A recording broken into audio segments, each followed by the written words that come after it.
Bonjour à tous, c'est Kylian, on se retrouve aujourd'hui pour les 3 news de la semaine, au programme du football, du ski et du rugby. En football, Mediapro et TF1 ont réalisé un partenariat. Le groupe espagnol, qui est le nouveau détenteur des droits audiovisuels de la Ligue 1 et de la Ligue 2 et ce jusqu'en 2024, a ainsi pu créer la chaîne Téléfoot. L'émission dominicale de TF1 sera séparée en deux. La première partie sera diffusée de 11 heures à midi par le groupe français et la seconde partie, consacrée à la Ligue 1, sera diffusée de midi à 13 heures sur la nouvelle chaîne. Le partenariat concerne également les commentateurs. Vicente Lizarazo et Grégoire Morganton resteront sous contrat avec TF1, mais seront au micro des matchs sur Téléfoot. Néanmoins, le groupe TF1 n'est pas autorisé à émettre en clair des matchs du championnat français et ne pourra pas non plus diffuser des extraits lors de la première partie de Téléfoot. En ski, la Fédération internationale de ski a adopté le manifeste de Méno 2.0. Souvent critiqué à cause de l'impact écologique de ces compétitions, la FIS veut partager les bénéfices des sports d'hiver avec les futures générations, c'est-à-dire améliorer son incidence environnementale. Le communiqué, paru le 3 juin, énonce que la FIS, et donc ses fédérations membres, développera une stratégie pour atteindre un impact environnemental neutre d'ici 2030 dans son fonctionnement et pour l'organisation de ces événements.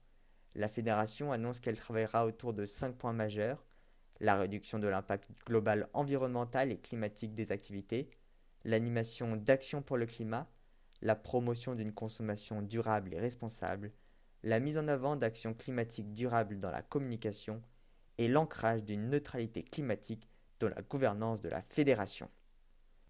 En rugby, un tueur en série a été spectateur d'un match de la National Rugby League.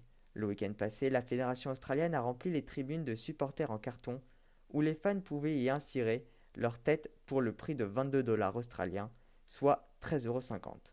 Mais dimanche, lors du match entre les Penrith Panthers et les Newcastle Knights, le visage d'Harold Shipman a été aperçu. Il s'agissait d'un médecin anglais reconnu coupable d'au minimum 15 meurtres et qui s'est suicidé en 2004. Certains fans ont détourné le concept en envoyant des photos de personnalités. Dominic Cummings, le conseiller du Premier ministre britannique Boris Johnson, a également été aperçu. La NRL a réagi face au détournement en disant: Nous revoyons le processus de contrôle de supporters dans les tribunes.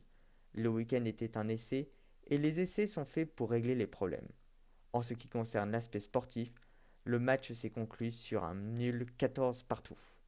C'est sur cette news que l'on se quitte. N'hésitez pas à liker et partager la vidéo si elle vous a plu, ainsi qu'à réagir dans les commentaires. Pour ma part, je vous donne rendez-vous dimanche prochain pour les 3 nouvelles news de la semaine.